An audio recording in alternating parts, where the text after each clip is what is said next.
Greetings, YouTubians, and welcome back to Wayne Sharp World, where today we are taking a look at another new Kubey model. And guys, I gotta say, what Kubey's doing right now with materials and pricing is putting them at a level of value that cannot be matched by anyone.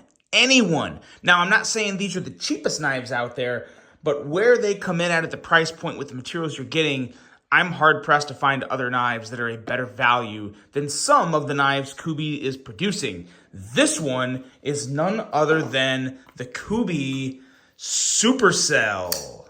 Now, before I go any further into this review, I want to thank you guys for tuning in today. If you like what you see, please do me a huge favor. Hit that subscribe button, follow along, and I will continue to bring you the content. Now, let's take a look at some overall specs on this incredible value of a knife right here. We have an overall length of 7.99 inches, a blade length of 3.46 inches, and a blade thickness at 120 thousandths. Blade material on this guy is 14C28N with a very good looking drop point blade, a flat grind, a handle length coming in at 4.53 inches, and a handle thickness at 470 thousandths. Handle material on this guy, titanium with a very nice inset liner lock. I love inset liner locks, but there's something about inset liner locks with titanium handles that it just really makes me happy. You see it a lot on G10 and micarta, but you don't see it quite as much with titanium. Maybe it's just me, but I feel like usually then it comes down to like a frame lock or something along those lines. So love the inset liner lock here with a user of a left or right hand tip up carry. Take a look at that nice insert there. Nice and discreet. Looks great. Weight coming in at 4.2 ounces. Designed by Casey Spyron, and a price. So this is where things get so stinking good. This is normally $156. That's what it's listed at on the website. But I have a discount code, and you can use this discount code for 20% off any knife on Kubey's website. That discount code is WW20TB. That takes 20% off this and brings it down to $124.80. That is insanely good for this knife, for what you're getting. Yeah, you're not getting Magna Cut. Yeah, you're not getting all the premium blade steel, but you're getting a very nice steel in 14C28N, and you're getting an excellent titanium handle that has all the strength, and a lot of other good things to talk about with this handle in just a second. But first, let's take a look at some size comparisons, see how it lines up with some other models here. And we'll bring out this guy right here.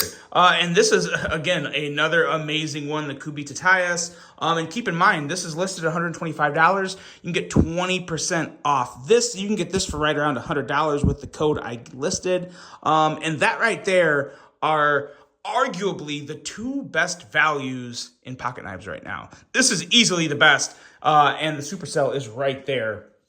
Let's also bring out the Civivi Conspirator, as that's a pretty good size comparison. And one more here. This is always a good one, the Kaiser Escort. So there's your size comparisons. As you can see, this is a good size knife. I am a really, really big fan of this design and this knife in general. This is a knife that is like simple greatness. It honestly doesn't really remind me of any other knife, but it's also not the most exotic design. But I think for the most part, that's good for most people. I don't think majority of people want something that is super outlandish. I think people want something that's slick, that's smooth, that has good lines, but not too many. And that is really what you get with the Supercell. A fantastic drop point blade, nice slicey edge at 17 thousandths behind the edge, a very high flat grind, and perfect jimping everywhere. You have a lot of jimping on the back here that is placed perfectly, that has that great texture. You have more perfect jimping on the flipper tab here, and the way that flipper tab sits, it's perfect for the push button deployment, which I love. You can, of course, do the light switch as well, and that also works. But a lot of it is in part to the jimping, the flipper design and the jimping up there. They put the jimping in the perfect spot. It's just where you need it, and it's just so grippy and so good. On top of that, you have a really long and very effective blade cutout that can really be accessed at the bottom or top of the handle. Either way, it works really good, and middle finger flicking action on this is fantastic. Look at me, I'm already skipping ahead to the action. I'm not trying to, it's fun to talk about. The action's not perfect. We'll talk about the one little thing that could be a little better about the action here in just a second. But the handle, let's dive into this handle here, because as you can see, it has some very nice milling. I wouldn't really consider this micro milling. It's probably a little wider of a milling than what's on like a tactile turn pen, but not as deep either. You still feel it. You still feel it though. It's still plenty deep enough to be felt, and it does provide a nice little grip, but more than anything, just a good feel on that handle. And I like the stonewash they did on it. It kind of roughs it up a little, makes this thing look like it's already patinaed. Really big fan of how they did the fit and finish on this particular handle. The clip. I love this clip as well as the inset liner lock, which we've talked about. But first, let's talk about this clip. Again, nothing special, but it works well with the handle. Good in and out of the pocket, good in the handle. It just works. And again, another thing that I really, really like, for a knife that you could get for $124.80, you don't always have a nice filler tab for the other side of the handle. And the way they did it too, as you can see, it blends in really well. It's not an eyesore, it doesn't stick out.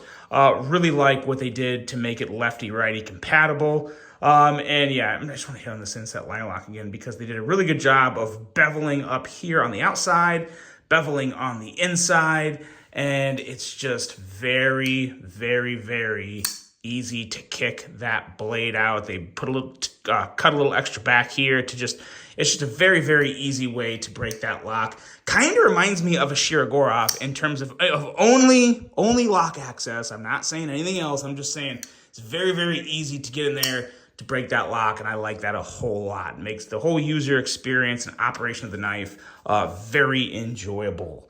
Now the action, as I already alluded to, the action is good. It's very good. The only minor, I wouldn't even call it an issue, the only thing on this knife that isn't perfect in terms of action is the detent. The detent is a hair light for me. It's still very good. I still like it. I like it a lot. I just don't love it. So take that for what it's worth. But at the same time, I think what they were trying to do here was balance easy flipping. And as you can see, I mean, this blade is, it's flying out very, very easily. There is no issue there whatsoever. Very easy shake shut, and the middle finger flick is very nice. I think they were trying to balance that. I don't think they wanted too strong of a detent, because if you had too strong of a detent, then you were kind of talking about potential issues with middle finger flicking, because it's just so close to the handle. I don't think it would have been an issue. I think it would have been fine if the detent was a little stronger, but it is what it is. It's a totally good enough detent, a detent that I do truly like, I just don't love. So there's that. The only thing I can say about this knife that isn't just showering it in praises, because it is a great knife. I am a very big fan of this, and this is one that will get some serious pocket time with me, because again, I like the clean, casual designs. I also like the wild designs, but in terms of clean, casual, just good drop point knives, this is a really, really good one. And for $124.80, it's a banger. It's an absolute banger. I would highly recommend this one.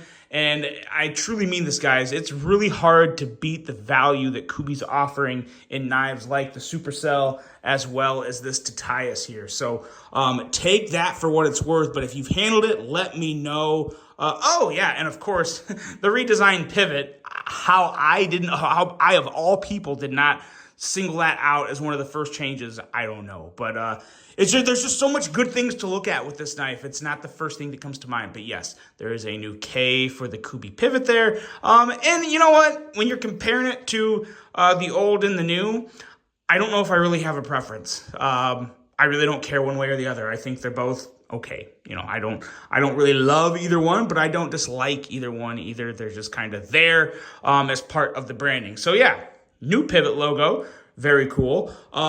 New knife, very, very cool. And that's it. That's the Supercell, guys. Let me know what you think of this. Let me know if you've handled either one of these, but especially the Supercell. A little sleeker, little bigger, just a little bigger, and both just amazing knives. Keep it up, Kubey. Hope you guys enjoyed this one. Hope you have a great rest of your day. And until the next one, I'm out.